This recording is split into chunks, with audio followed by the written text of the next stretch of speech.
আমাদের এই ব্যস্ততম জীবনে আমরা আমাদের কাজগুলোকে কিভাবে সুন্দর আর সহজভাবে খুব কম সময়ের মধ্যে করে ফেলতে পারি সেই রকমই কয়েকটা টিপস তোমাদের সাথে আজকে শেয়ার করতে চলে এসেছি বন্ধুরা। নমস্কার বন্ধুরা, তোমরা সবাই কেমন আছো? আশা করি ভালো আছো। আমার চ্যানেলে সকলকে জানাই অনেক অনেক স্বাগত। তো ছোট বড় কয়েকটা টিপস নিয়ে আবারও চলে এসেছি তোমাদের মাঝে। আশা করি টিপসগুলো ভালো লাগবে, তোমরা ফলো করতে থাকো। ডিম সিদ্ধ করতে তো আমরা প্রত্যেকেই জানি, কিন্তু আমি কিভাবে ডিম সিদ্ধ করি সেটাই আজকে শেয়ার করব। আর এভাবে যদি এই টিপস ফলো করে তোমরা যদি ডিম সিদ্ধ করো তাহলে কিন্তু একটা ডিমও কিন্তু ফাটবে না, আর কিন্তু খুব সুন্দরভাবে কিন্তু ডিমগুলোর খোসাও ছাড়ানো যাবে। তো ডিম সিদ্ধ করতে গেলে কিন্তু আমাদের প্রায়শই দেখা যায় ডিম ফেটে যায়, আর ফেটে গিয়ে কিন্তু ডিমের অর্ধেকটা অংশ বেরিয়ে আসে, এতে ডিমের শেপও চেঞ্জ হয়ে যায়। তো এই টিপস ফলো করে ডিম সেদ্ধ করবে। দেখতেই পেলে আমি গরম জলের মধ্যে কিন্তু রান্নার তেল একটু দিয়ে দিলাম, দিয়ে আমি কিন্তু হাই ফ্লেমে 10 থেকে 12 মিনিট কিন্তু ডিমগুলোকে দেখো সেদ্ধ করে নিয়েছি, আর কত সুন্দরভাবে কিন্তু খোসাগুলোও ছাড়িয়ে নিলাম। দেখতেই পারলে এই টিপসটা ফলো করে তোমরাও ডিম সিদ্ধ করবে, আশা করি তোমাদের ভালো লাগবে। চলে আসলাম পরবর্তী টিপসে। তো এখানে আমি দেখো ভিম লিকুইড জেল নিয়ে নিয়েছি। তোমরা যে কোনো কোম্পানির লিকুইড জেলটা ইউজ করতে পারো। আর 1 চামচ নিয়ে নিয়েছি ভিম লিকুইড জেল, আর এক চামচ নিয়ে নিলাম ভিনিগার। তো দেখো দুটোকে এবারে খুব ভালোভাবে কিন্তু আমি মিশিয়ে নিচ্ছি। তারপরে এটাকে দেখো কি কাজে লাগাচ্ছি। এটাকে হচ্ছে সিঙ্ক, দেখছো সিঙ্কটার অবস্থাটা দেখো কতটা পরিমাণে কিন্তু নোংরা হয়েছে, প্রচণ্ড কিন্তু জলের দাগ হয়ে গেছে একটা স্পট। এটা কিন্তু খুব সহজে কিন্তু উঠবেও না। তো আমি এইভাবেই এটা পরিষ্কার করে থাকি। আর দেখো এটাকে দিয়ে তারপরে খুব হালকা হাতে কিন্তু আমি এরকম একটা বাসন মাজুনির সাহায্যে কিন্তু হালকা হাতে কিন্তু ঘষে নিচ্ছি। তারপর দেখো জল দিয়ে আমি ধুয়ে দিলাম। ধোয়ার পরে তোমাদেরকে একবার দেখাচ্ছি, দেখো কতটা পরিমাণে পরিষ্কার হয়েছে, তোমরা দেখে বুঝতেই পারছো একদম কিন্তু ঝকঝকে হয়ে গেছে। তোমরা চাইলে এরকমভাবে কিন্তু পরিষ্কার করতে পারো। আর কলও, সিঙ্কের যে কলটা থাকে, বেসিনের কল, এরকমভাবে পরিষ্কার করে নিতে পারো। আশা করছি তোমাদের টিপসটা ভালো লাগলো। আর চলে আসলাম পরবর্তী টিপসে।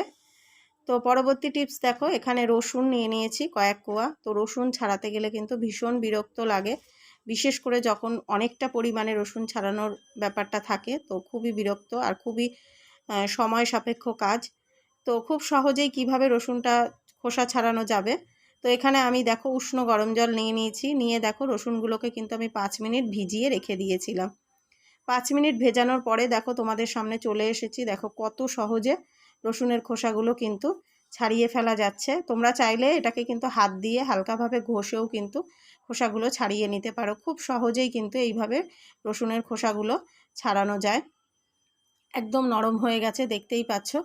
তো এই টিপসটা ফলো করে তোমরাও কিন্তু অনেকটা পরিমাণে রসুন ছাড়িয়ে নিতে পারো খুব অল্প সময়ের মধ্যে, কয়েক সেকেন্ডের মধ্যেই কিন্তু অনেকটা পরিমাণ রসুনের খোসা ছাড়ানো যায়। তো দেখতেই পাচ্ছ কত তাড়াতাড়ি কিন্তু রসুনের খোসাগুলো ছাড়িয়ে ফেলেছি। দেখো একদম পরিষ্কার, রসুনের গায়ে কিন্তু একটুও কিন্তু খোসা নেই, দেখতেই পাচ্ছ।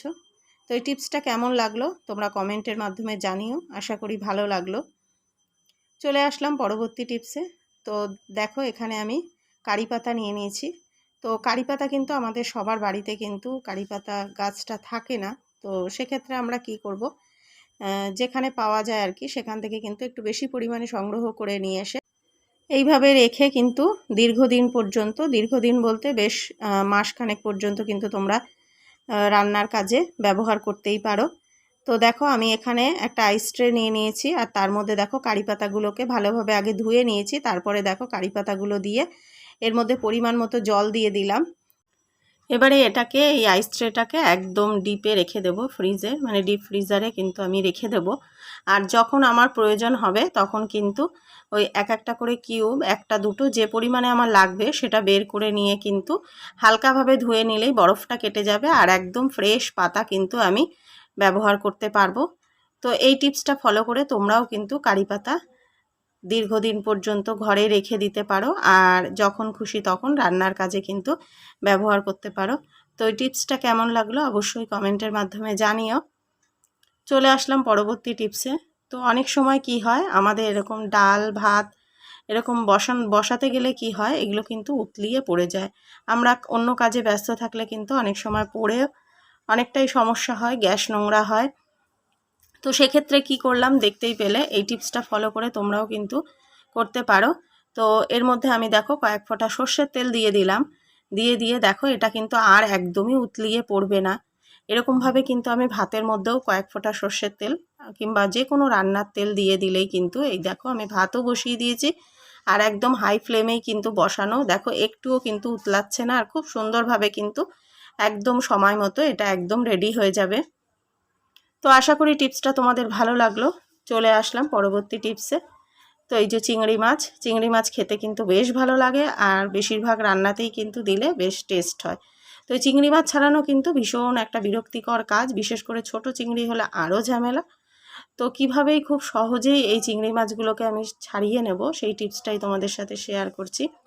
তো এখানে দেখো একটা কাঁটা চামচ নিয়ে নিয়েছি। তো কাঁটা চামচ নিয়ে দেখো আমি খুব সহজেই কিন্তু ভেতরের নোংরা যে সুতোর মতো অংশটা রয়েছে সেটা কিন্তু দেখো বের করে নিলাম। প্রথমে মাথার লেজটা বাদ দিয়ে দিলাম, দেখো খুব পরিষ্কারভাবে কিন্তু সুন্দরভাবে দেখো বেরিয়ে এসেছে, দেখতেই পাচ্ছ, তোমাদের দেখিয়ে দিলাম। তো তোমরা এভাবে কিন্তু কাঁটা চামচের মাধ্যমে চটজলদি কিন্তু খুব সহজেই চিংড়ি মাছ পরিষ্কার করে ফেলতে পারো আর সুন্দর সুন্দর রান্না করে খেতে পারো। তো এই টিপসটা আশা করছি তোমাদের খুবই ভালো লাগবে আর খুবই কাজে লাগবে। দেখো আর একটাও তোমাদের দেখিয়ে দিচ্ছি, দেখো কতটা সুন্দরভাবে এই দেখো সুতোটা বেরিয়ে আসলো। তো কেমন লাগলো অবশ্যই জানিও। চলে আসলাম পরবর্তী টিপসে। তো অনেক সময় রান্নার সময় আমাদের কি হয়, রান্নায় কিন্তু ঝাল বেশি হয়ে যায়। আমরা একটু চটজলদি রান্নাবান্না করার সময় দেখবে এই ভুলটা হয়ে থাকে। আর এমনিও অনেক সময় এই মানে ব্যাপারটা হয়ে থাকে। তো সেক্ষেত্রে আমরা কি করব ঝালটা কাটানোর জন্য, তো এখানে দেখো নিয়ে নিয়েছি হচ্ছে টক দই, 1.5 চামচ মতো টক দই নিয়ে নিয়েছি।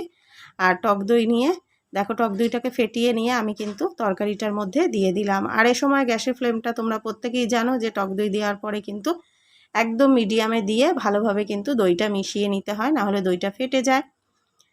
তো এরকমভাবে তোমরাও কিন্তু তরকারিতে ঝাল বেশি হয়ে গেলে টক দই দিয়ে দিতে পারো। এক্ষেত্রে কি হবে, তরকারির স্বাদটাও কিন্তু দুর্দান্ত হবে আর ঝালটাও কিন্তু অনেকটাই কিন্তু কমে যাবে। তো এই টিপসটা কেমন লাগলো কমেন্টে অবশ্যই জানিও। চলে আসলাম একদম শেষ টিপসে।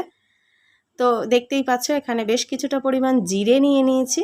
তো এই জিরে কিন্তু যারা বাটা মশলা খাও তাদের কাছে কিন্তু এই জিরে বাটাটা খুবই কষ্টকর। তো চটজলদি কিভাবে এই জিরে বাটবে সেই টিপসটাই আজকে তোমাদের সাথে শেয়ার করছি। তো এখানে দেখো আমি গ্যাসটা জ্বালিয়ে নিলাম, নিয়ে এবারে একটা ফ্রাই প্যান আমি বসিয়ে দিলাম। দেখো এই যে ফ্রাই প্যানটা বসিয়ে দিয়েছি, এবারে ফ্রাই প্যানটা কিন্তু খুব একদম মানে হাই হিটে হালকা মিডিয়াম গরম করব, খুব কিন্তু গরম করব না আমি প্যানটা, আবার একদম ঠান্ডাও যাতে না থাকে, মিডিয়াম গরম করব। দেখতেই পাচ্ছ হয়ে গেছে, মানে হালকা আমার হাতে কিন্তু তাপটা লাগছে। তো এই পর্যায়ে আমি দেখো গ্যাসের ফ্লেমটা কিন্তু বন্ধ করে দেব। বন্ধ করে দেওয়ার পরে এবারে আমি কিন্তু জিরেগুলোকে এর মধ্যে দিয়ে দেব। জিরেগুলো কিন্তু ভাজা হবে না, তোমরা দেখতে থাকো। তো দেখো জিরেগুলো আমি দিয়ে দিলাম, দিয়ে এবারে জিরেগুলোকে কিন্তু আমি সুন্দরভাবে কিন্তু ছড়িয়ে দেব। আর প্যানটা কিন্তু বললামই বারবার করে খুব বেশি গরম করার প্রয়োজন নেই, একদম মিডিয়াম গরম থাকবে। আর জিরেগুলোকে এভাবে ছড়িয়ে আমি 5 মিনিট মতো রেখে দেব। তো দেখতেই পাচ্ছ ছড়িয়ে দিয়েছি, 5 মিনিট মতো রেখে দিয়ে আসার পরে তারপরে আবারও তোমাদের সামনে চলে এসেছি। দেখো এবারে জিরেগুলো কিন্তু ভাজা হয়নি, একদম যে জিরে ভাজা সেরকম কিন্তু হয়নি।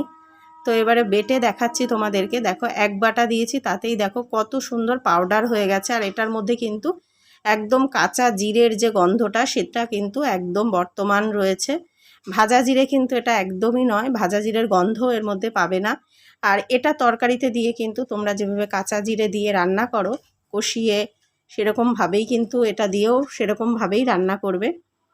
তো এরকম এই টিপসটা ফলো করে তোমরা কিন্তু খুব সহজেই কিন্তু জিরে প্রচুর পরিমাণে মানে অনেকটা পরিমাণে জিরে খুব সহজেই খুব অল্প সময়ের মধ্যে বেটে নিতে পারো।